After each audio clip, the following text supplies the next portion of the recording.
Hello my dear students, एक बार फिर से आपका मोस्ट वेलकम है। प्यारे बच्चों, आज हम इस क्लास में केमिस्ट्री सब्जेक्ट की बात नहीं करेंगे। थंबनेल तुमने देखा है। आज हम बात करेंगे कि कैसे केमिस्ट्री में 100 आउट ऑफ 100 मार्क्स स्कोर करें। और आज उसके लिए मैं यहाँ पर बुला रहा हूँ रोहित यादव को, जो कि मेरे एक्स स्टूडेंट हैं और इनका बहुत बड़ा अचीवमेंट रहा है कि जो लास्ट 2019 टू 20 सेशन रहा है, इसमें बोर्ड क्लास में केमिस्ट्री में 100 आउट ऑफ 100 स्कोरिंग की है। तो मोस्ट वेलकम है रोहित यादव का। तो सबसे पहले रोहित, आपको बहुत congratulation. Thank you sir. Okay, तो बच्चों, मुझे लगता है कि आज का ये जो वीडियो है ये आपकी हेल्प करेगा, क्योंकि बहुत से बच्चों का ये सपना रहता है कि वो केमिस्ट्री में 100 आउट ऑफ 100 स्कोरिंग करना चाहते हैं और वो पूछते भी हैं टीचर से और टीचर हेल्प करते भी हैं। टीचर तो बताते हैं, लेकिन एज ए स्टूडेंट, क्योंकि मेरा ये मानना है कि 2 साल का ये पैकेज है और फाइनली लड़ाई 2 साल 11th और 12th में 2 साल बाद लड़ाई होती है और उसमें जो स्कोरिंग होती है उसमें 100 आउट ऑफ 100 ये सपना है, कई बच्चों का सपना है। और मुझे ऐसा लगता है कि ये सपना पूरा हो सकता है अगर हम कुछ जो प्रॉब्लम्स आती हैं उनके सॉल्यूशन को समझ लें कि कैसे सॉल्यूशन उसका करना है। ओके, तो टीचर से बात करें और एज ए स्टूडेंट रोहित ने इसको पूरा करके दिखाया, तो उसके एक्सपीरियंस वो शेयर करे कि कैसे क्या क्या प्रॉब्लम रही थी और उसका क्या क्या सॉल्यूशन रहा है। तो मेरा सबसे पहले क्वेश्चन ये है रोहित कि बहुत से स्टूडेंट ऐसे हैं जो जब सिलेबस बढ़ता है तो अंडर प्रेशर आ जाते हैं, क्योंकि साथ में फिजिक्स सब्जेक्ट भी है, मैथमेटिक्स, बायोलॉजी भी है, हिंदी इंग्लिश भी है। और जब सिलेबस बढ़ता है, स्पेशली नवंबर दिसंबर जनवरी आते आते जब सिलेबस लगभग कवर होने लगता है, तो कई स्टूडेंट अंडर प्रेशर आ जाते हैं और एक साथ जब टेस्ट आ जाते हैं तो वो डिप्रेस हो जाते हैं, नेगेटिव थिंकिंग उनके अंदर आ जाती है। तो उसमें रिवीजन बहुत इंपॉर्टेंट है। तो तुम्हारी रिवीजन स्ट्रेटजी क्या रही थी? प्रॉपर रिवीजन तुमने कैसे किया जिससे कि तुम उसको बैलेंस कर सको? सर, तो जो रिवीजन स्ट्रेटजी की बात है वो तो हर स्टूडेंट की अपनी अलग अलग होती है, क्योंकि हर स्टूडेंट को जो अपने घर पे जो इन्वायरमेंट है वो अलग अलग हिसाब से मिलता है। तो इसमें ऐसा कोई दूसरे को कॉपी करने की ज़रूरत नहीं है, वो आप अपने हिसाब से देख लो। ये नहीं कि मतलब कि जैसे आपके टीचर ने बता दिया इस हिसाब का टाइम टेबल फॉलो करो। तो इस चीज़ में मैं ऐसा मानता हूँ कि सबको पता होता है कि वो कब कैसे टाइम निकाल सकता है ना। तो मेरी बात है रिवीजन स्ट्रेटजी की, जहाँ तक मेरी बात है तो मेरे साथ क्या होता था, मैं क्या करता था कि जैसे क्लास हुई, स्कूल ख़त्म हुआ, मैं घर पहुँचा, तो जो आज की क्लास में जो पढ़ा है ना वो मैं बाद में पढ़ता था। मैं पहले पढ़ता था पिछली क्लास का, जो पिछली क्लास में जो पढ़ाया था मैं उसको रिवाइज करता, और जब अंदर से फीलिंग आ जाती कि हाँ ये हो गया, ये बिल्कुल क्लियर है, तो मैं फिर आज का पढ़ता। तो और जैसे कि आपने बताया शॉर्ट नोट्स, हाँ शॉर्ट नोट्स बहुत ज़्यादा मायने रखते हैं। शॉर्ट नोट्स ने मेरी काफ़ी हेल्प की है। और जब नवंबर दिसंबर का टाइम आता है तो उस वक्त क्या होता है कि आपका जो सिलेबस है ना वो काफ़ी ज़्यादा बढ़ जाता है, और काफ़ी स्टूडेंट है जो बर्डन में आ जाते हैं। बिल्कुल यार कैसे करें, मतलब कल इसका टेस्ट भी है, उसका भी है, पीछे का रिवाइज भी करना है, अब जो रोज़ाना जो डे बाई डे चल रहा है उसको भी कवर करना है। तो शॉर्ट नोट्स है वो इसमें काफ़ी हेल्पफुल होते हैं। आप शॉर्ट नोट है वो मतलब कि एक छोटी सी लैंग्वेज में आपको पूरा चैप्टर का एसेंस पूरा उसका रिव्यू कर देते हैं ना, पूरा सार बता देते हैं पूरे चैप्टर का, उसके जो भी मेन टॉपिक या कुछ भी है, जो भी इसमें मेन जो थिंग है सब कुछ बता देते हैं, है ना। और शॉर्ट नोट के वैसे भी काफ़ी कंफर्ट है, ये काफ़ी कंफर्टेबल है कि आप इनको कहीं भी पढ़ सकते हो, कहीं भी, जैसे कि बस में या इंटरवल टाइम में, या वैसे कोई क्लास टाइम, कोई जैसे कोई पीरियड है वैकेंट आ गया उस टाइम, तो कभी भी, तो काफ़ी हेल्पफुल है। तो ओके बच्चों, रोहित के अनुसार यहाँ रिवीजन को अगर प्रॉपर करना है तो शॉर्ट नोट बहुत इंपॉर्टेंट होते हैं और वो हेल्प करते हैं तुम्हारी रिवीजन में। ओके बच्चों, रोहित, अगला मेरा जो क्वेश्चन है, ये क्वेश्चन मुझे लगता है कि इसमें एज ए स्टूडेंट तुम ज़्यादा हेल्प कर सकते हो बच्चों की। मुझे ऐसा लगता है, मेरा मानना है, पर्सनल मेरा ये मानना है कि टीचर इस मामले में बहुत ज़्यादा हेल्प नहीं कर सकते जो मैं क्वेश्चन पूछने वाला हूँ। ठीक है, एज ए स्टूडेंट अगर अपने एक्सपीरियंस शेयर करे तो ज़्यादा हेल्प करते हैं बच्चों के।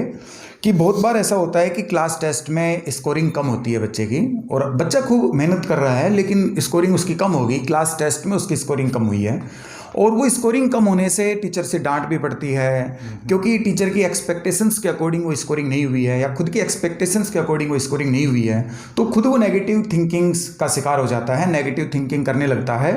तो क्वेश्चन ये है कि अगर क्लास टेस्ट में, क्योंकि एक दो बार तुम्हारे साथ भी ऐसा हुआ होगा कि पूरे साल में स्कोरिंग कम हुई है और टीचर ने तुम्हें कहा कि क्यों हुई है क्या, तो कैसे तुमने अपने आप को बैलेंस किया कि स्कोरिंग कम हुई है, अगले में बहुत अच्छा करना है, तो उस टाइम क्या तुम सोचते थे?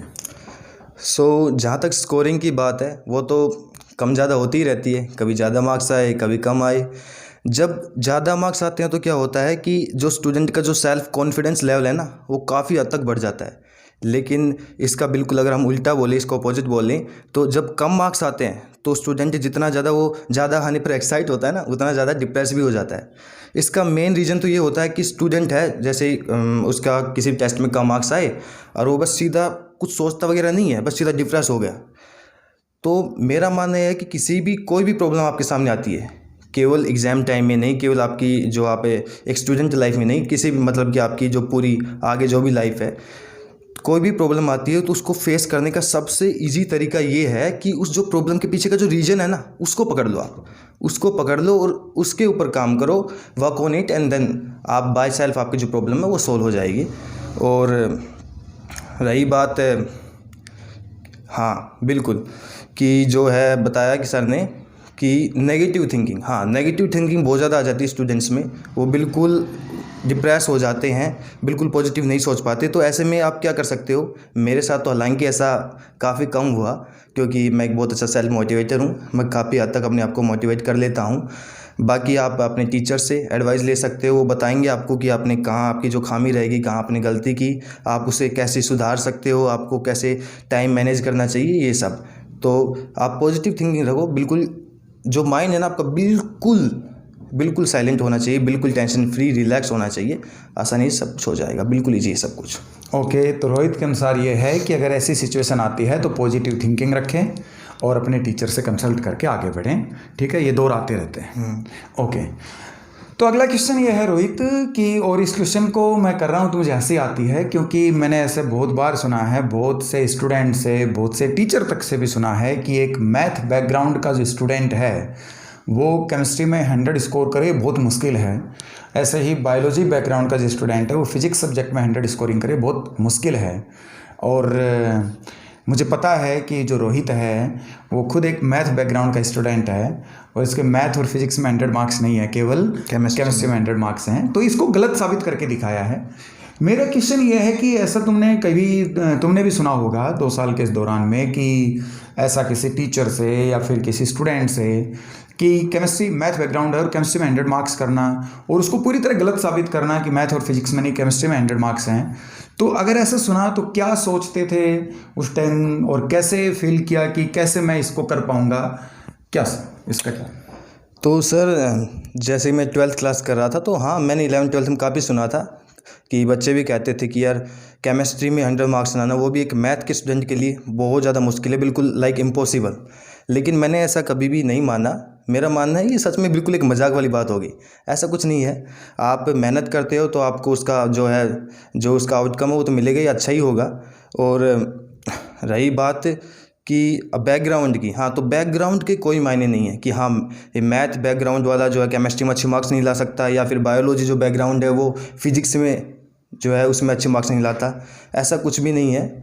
आप अपनी मेहनत करो, अपना जो स्ट्रैटेजी आपकी वो बिल्कुल अच्छी होनी चाहिए, बिल्कुल मजबूत होनी चाहिए। उसके बाद फिर कोई मायने नहीं रखते कि आप किस बैकग्राउंड से बिलोंग करते हो, तो बिल्कुल आप कर्म करते रहिए। वो है ना गीता में भी वो कहावत है कि कर्म करो और फल की इच्छा मत करो, तो हाँ फल तो अपने आप मिल जाएगा। जब आप कर्म आपका जो बेस्ट होगा तो फल तो अच्छा होना ही, आउटकम तो। ओके, तो रोहित के अनुसार ये है कि अगर सही प्लानिंग से काम किया जाए तो कोई भी काम असंभव नहीं है, मतलब यहाँ सब्जेक्ट कोई मायने नहीं रखता। और मुझे तो ये दिक्कत आई भी नहीं और मुझे लगता है मेरे जो और भी साथी हैं उनको भी ये दिक्कत नहीं आई होगी, क्योंकि आप देख रहे हैं हमारे जो टीचर है दीपक सर, वो वैसे ही मोटिवेशन का पूरा भंडार है।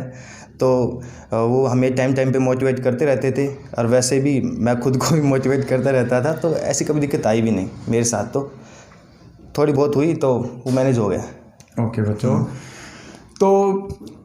बच्चों, तो मुझे ये उम्मीद है कि आज का जो वीडियो है वो आपकी हेल्प करेगा, आपका सपना पूरा करने में आपकी मदद करेगा और आपके जो भी डाउट रहे हैं मुझे लगता है उसमें आपकी हेल्प होगी। ठीक है, तो आज के लिए सभी बच्चों का धन्यवाद। Thank you.